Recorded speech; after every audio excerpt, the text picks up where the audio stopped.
Halo guys, assalamualaikum warahmatullahi wabarakatuh. Terima kasih yang udah stay kesini channel atas sama official guys. Semoga kalian selalu sehat, berkabar Allah untuk kita semuanya. Gimana kabar kalian saat? Alhamdulillahirobbilalamin. Semua ras masalah kesembuhan yang lagi sakit Allah sehatkan. Teman kerja yang berjuang dalam majikan tentunya dengan kekuatan saya finish. Teman guys yang bahagia juga tentunya jangan lupa bersyukur.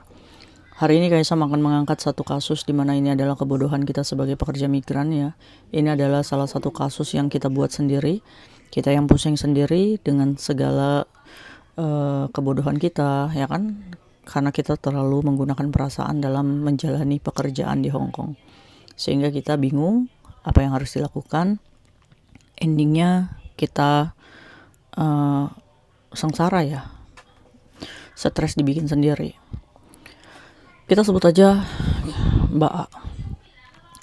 Jadi Mbak A ini kemarin itu cerita sama Kaisam bahwa beliau sedang mengandung anak dari anak majikan, dimana dia merasa bahwa bingung harus bagaimana dengan keadaan finansial yang tidak ada.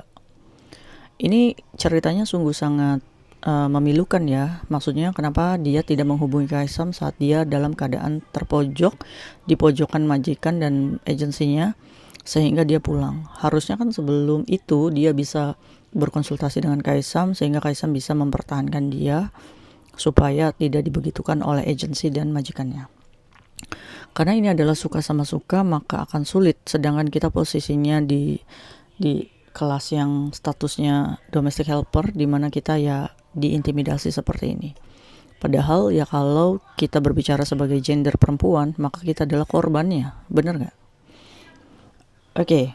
Jadi si Mbak ini bekerja dengan ikut majikan ini bersih-bersih, dimana majikan ini punya anak laki-laki sudah cukup dewasa ya umurnya masih belum 40 tahun anak laki-lakinya, dan dia punya istri yang tidak tinggal di Hong Kong. Jadi beberapa kali aja, dan dalam setahun itu dia cuma bertemu istrinya itu satu kali, si Cece ini ya, karena kerjanya masih 2 tahunnya kurang guys. Anak majikan ini belum punya anak guys, jadi masih sibuk kerja ya, tapi tinggalnya tidak satu rumah dengan si Cecenya ini. Hanya sesekali kalau hari Minggu dia pulang untuk makan ya ke rumah ibunya. Singkat cerita nih ya kan, anak majikan si laki-laki ini umurnya ya kan sekitar 38an ya, dan Cecenya ini sekitar umur masih di bawah 35. Otomatis kan chemistry-nya kayak teman ya. Berawal dari curhatnya si majikan laki-laki ya kan, ya karena merasa bahwa umurnya juga tidak jauh beda, dia berceritalah bahwa keinginannya dia sudah 8 tahun menikah dengan istrinya, tidak punya anak, dan dia pengen punya anak keturunan dari dia sendiri. Menurut Kaisam sih ini adalah modus laki-laki ya, saat dia mencari target atau dia mengincar sesuatu, dia pasti akan menimbulkan harapan-harapan yang membuat kita merasa bahwa apakah kita harus melakukan itu gitu kan. Karena beban hidup kita, karena keadaan mental kita ya kan. Background si perempuan ini, si Cece ini, dia ditipu sama temannya, tapi temannya masih mengangsur pinjamannya ya sama dia, sehingga dia harus bayar bank. Dia juga punya anak satu, cuma dia sudah single parent ya, maksudnya sudah bercerai dengan suaminya. Dia punya anak satu, dan anaknya itu alhamdulillahnya ikut sama mertuanya gitu guys. Jadi sebenarnya dia itu cuma bawa badan sendiri. Harusnya sebagai janda internasional tidak dibebankan anak. Ini kan sebenarnya lebih berpikir secara logika ya. Lagi-lagi tidak semua perempuan mentalnya sudah menjadi skala janda internasional gitu kan. Janda internasional itu kayak gimana sih Kaisam? Ya pikirannya selalu logika dulu yang ke depan. Kerja untuk siapa, dia punya tujuan hidup, dan dia punya arah tujuan bekerja di Hong Kong. Makanya janda-janda internasional itu sukses di Hong Kong, ya kan? Nah endingnya si perempuan ini setiap hari kan, maksudnya setiap minggu itu kan ketemu sama anak majikannya ya dicaper-caperin atau di salting-saltingin kan, jadi baper kita ya sebagai perempuan. Apalagi kita sudah tidak berhubungan dengan laki-laki sudah cukup lama, sehingga muncullah harapan-harapan itu ingin memiliki anak dari si Cecenya ini. alias dia pengen punya keturunan sendiri. Ya karena Cecenya juga jarang libur dan dia juga merasa bahwa kesepian mungkin, maybe, ya kan. Akhirnya dia berkomunikasi itu baik dan mulailah ke arah sana untuk membuat baby. Nah ini kan yang bodoh siapa? Yang bodoh ya otomatis Cecenya ya. Dia tahu dia suami orang gitu kan. Dia bekerja di rumah majikannya ibunya dia gitu kan. Kalau ada apa-apa mungkin kan majikan akan percaya dan ngebela kita. Pastinya kita akan kemungkinannya dua, diterima baik atau diusir kan, pertanyaannya kayak gitu. Kita kan sudah berpikir ya harusnya ya. Nah, karena dia juga pengen memberikan anak untuk anak majikannya, terjadilah dalam hubungan itu setahun. Dan setiap bulan, setiap si Cecenya ini libur, dia selalu menghabiskan dengan anak majikannya ini. Otomatis kalau rentan dihitung, itu ya sekitar 7 atau 8 kali pertemuan gitu guys. Sampai akhirnya dia hamil. And then nih, pas hamil, si Cecenya ini ngomong sama anak majikannya dan itu happy. Happy, memang happy. Si anak majikan ini happy banget tahu kalau si Cecenya ini garis 2. Dan saking excitednya ya si laki-laki ini, mungkin saking pengen punya keturunan, akhirnya dia bilanglah sama orang tuanya guys. Ini proses konfliknya ini terjadi. Dia ngomong sama maminya kalau dia punya anak dari Cece, ya kan. Syok dong majikan, ya kan. Kan Kaisam udah kasih tahu ini pilihannya 2, dia akan diterima baik dengan keluarga atau dia diusir kan. Pertanyaannya kayak gitu. Bagaimana pengaruh si keluarganya ini mungkin memiliki sudut pandang bahwa ini pasti Cecenya nih yang rayu, ya kan. Pastinya kita sendiri gitu ya yang dicap buruk gitu. Endingnya si anaknya ini dirampas handphonenya. Si Cecenya pun itu dirampas handphonenya. Dimana orang tuanya mengambil sikap menjauhkan anak laki-lakinya dari si Cece ini guys. Dipisah. Nah tapi si majikan ini tidak berani untuk marahin si Cece ini guys. Dia ngomong baik-baik, ya kan. Cece, ini kita pulangkan kamu, ya kan.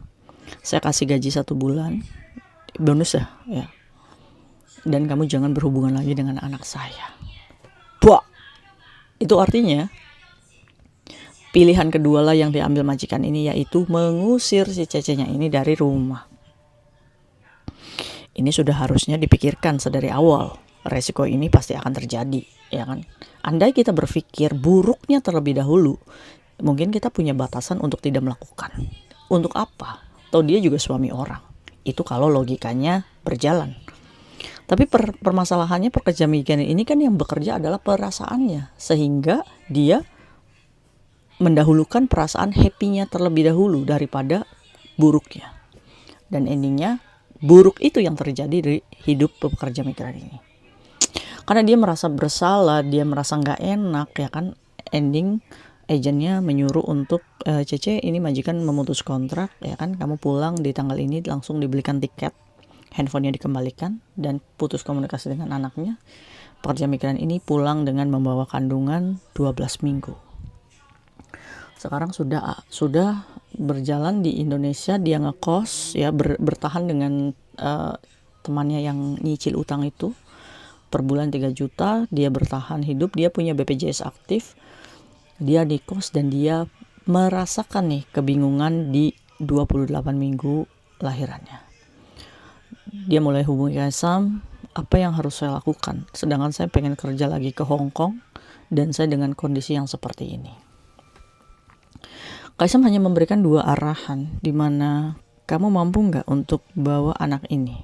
Karena kalau kamu lahiran ini anak, mungkin lahirannya gampang karena tercover BPJS. Tapi yang harus kamu pikirkan adalah nanti ke depannya bagaimana ini anak.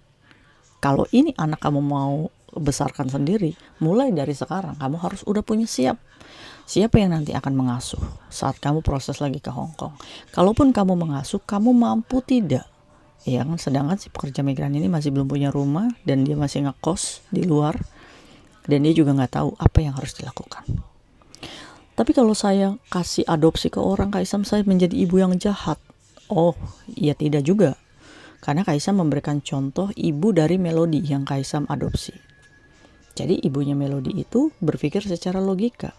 Saya memberikan anak kepada Yatisam itu bukan saya membuang, tapi saya sayang dengan anak ini karena saya yakin Yatisam bisa mendidik anak saya dengan baik, ya kan, bersekolah dengan bagus gitu kan, dan tidak akan menyia-nyiakan amanah Allah. Sedangkan ibunya masih butuh untuk memperjuangkan kedua anaknya lagi. Ya. Jadi kalau misalkan kamu saat ini memang tidak mampu, ya sudah. Pilihannya ya kita memilih ibu adopsi. Ya dia tetap anak kita, tapi dia besar dengan orang lain. Dilema kan? Iya kan?